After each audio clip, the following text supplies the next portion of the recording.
So, like I said, it's reggae is about finding yourself because a lot of people were taken away from their self or they're confused and you don't know your true identity. But reggae is the music to take you to your true identity. That's Rastafari.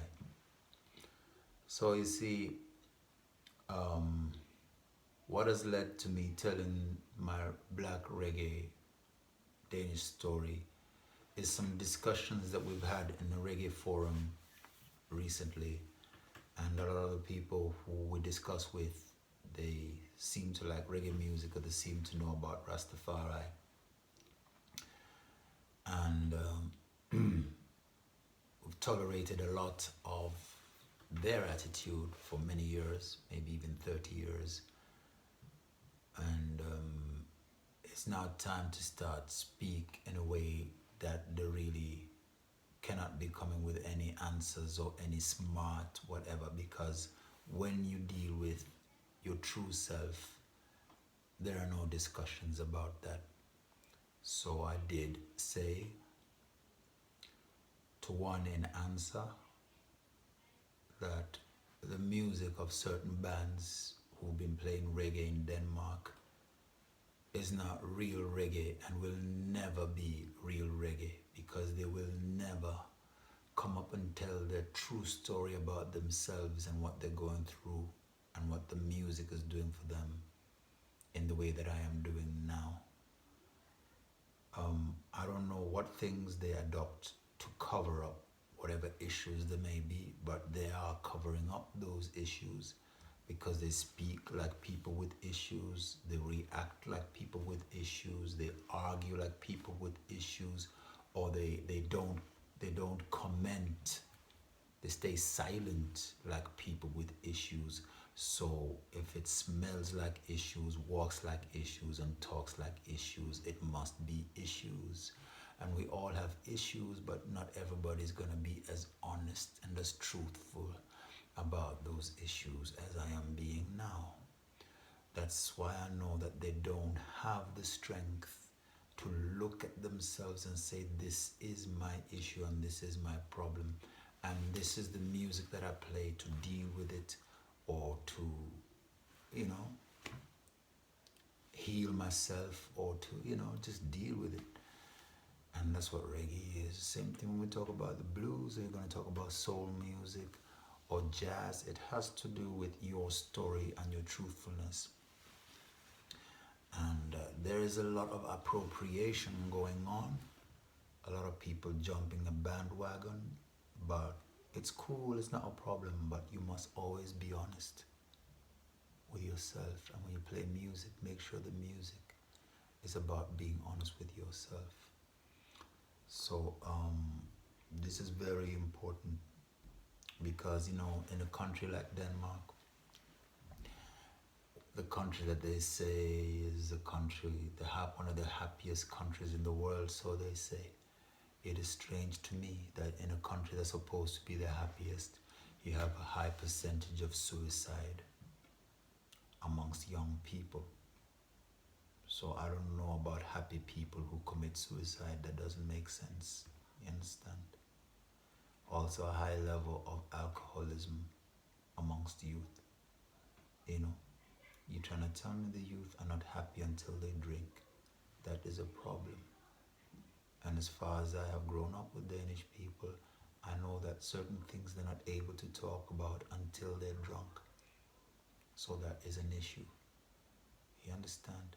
So when I go on a journey where I'm being honest and it's about the path of my soul and I speak, then I'll definitely have problems with people who are going to say that I'm dealing with my ego or other things, and they have a quick fix interpretation about what I'm about and what I'm dealing with, when it's obvious to me that they haven't dealt with their own issues, and I'm not saying they haven't been through what I've been through. A lot of people go through what they go through, some even worse, but at some point we take the decision to say, I'm going to deal with it, and we put music to it. Now, dealing with my music, I know that it took a while before I started to say, okay, let me get into what my issues are. And this is probably the first time that I'm talking about it that way, because I can act and I can pretend and I can be many other things and try to portray something else than what is the reason for us doing our music. But people would sooner or later know whether you're real or whether you're not real. You know, and we've got to be real because we're dealing with reggae music. We're dealing with the real King of Kings and the real Lord of Lords, not the fantasy one. A real one who we've seen, and there he is, Emperor Haile Selassie, and that is something we take for real. He's a real King of Kings. His name is the King of Kings, and his name is the Lord of Lords, and he's a real king from a real country with a real history and with real relevance to our real experience, whether we black, white, brown, yellow, slaves or slave drivers, it's still the same King of Kings and the same Lord of Lords that you have to deal with. So that's reggae music. And if people are not dealing with reggae music from that point of view, it's a problem, because you see the first spelling of reggae was reggae, G-A-Y, that'll be reggae. So I could say that the people who want to separate reggae from Rastafari, they should spell reggae that way, reggae, right? But if you spell it reggae like the way it is, then that is Latin, and Latin, that means it's something kingly. It means that it's something royal or the king's music. So somewhere somebody started to spell it that way in a mystical way. So from the time you spell it that way, you can't exclude his imperial majesty.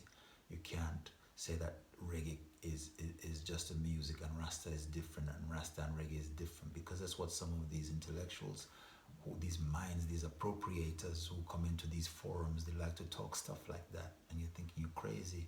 And then they become an expert. So they're going to break down some sociological project and paper to argue against you, when you know that you're dealing with your experience, your life. Sooner or later, then they'll come and tell you how to make dreadlocks. They'll be experts and they'll tell you this is the way you make dreadlocks. Well, I don't make dreadlocks. My dreadlocks grows the way it grows because it's real. You understand? So there's a lot of sick people out there, and they're sick. It's better you tell them they're sick, because if somebody's sick and you don't tell them he's sick, when they're going to get cured? The first step to getting cured is to accept that you're sick. So you better tell somebody, say, yo, dude, you're sick. You need a cure. And then we're talking reggae music. So listen, my life without my dad continues. And I have to deal with this situation.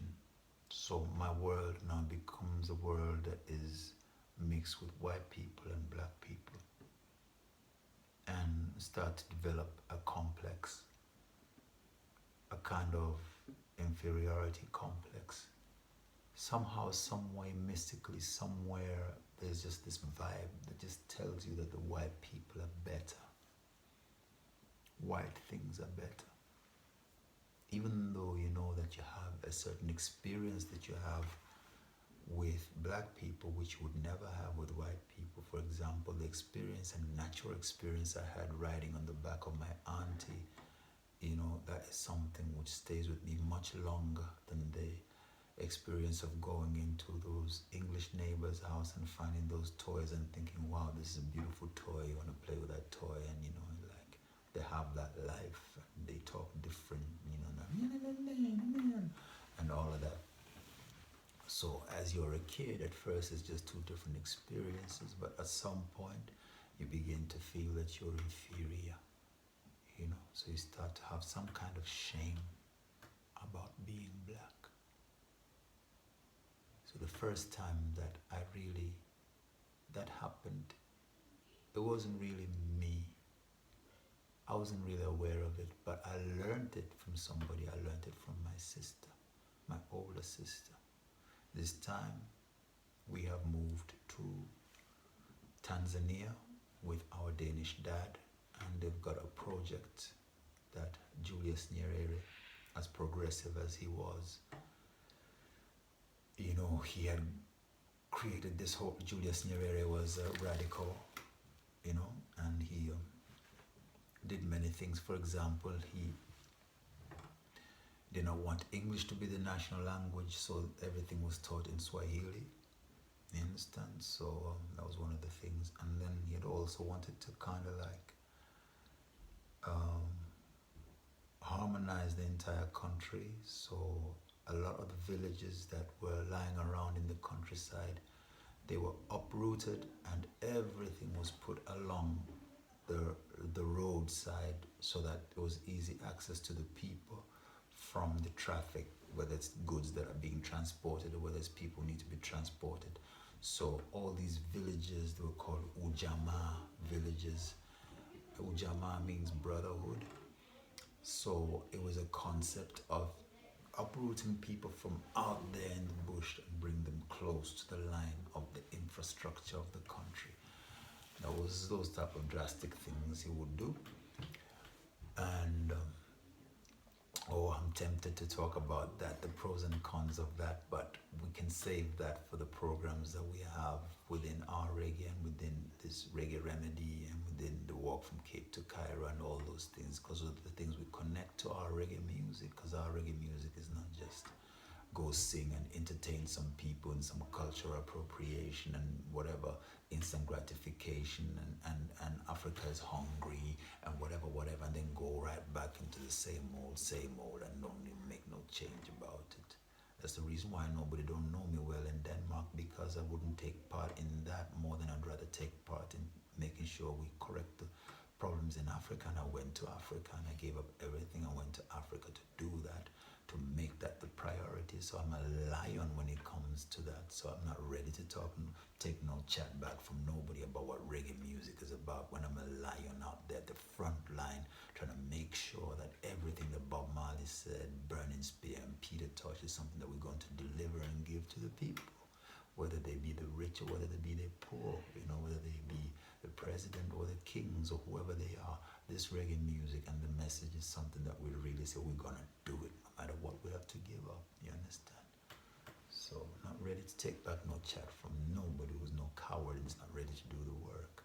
When it comes to reggae music, we do the work. See? So listen,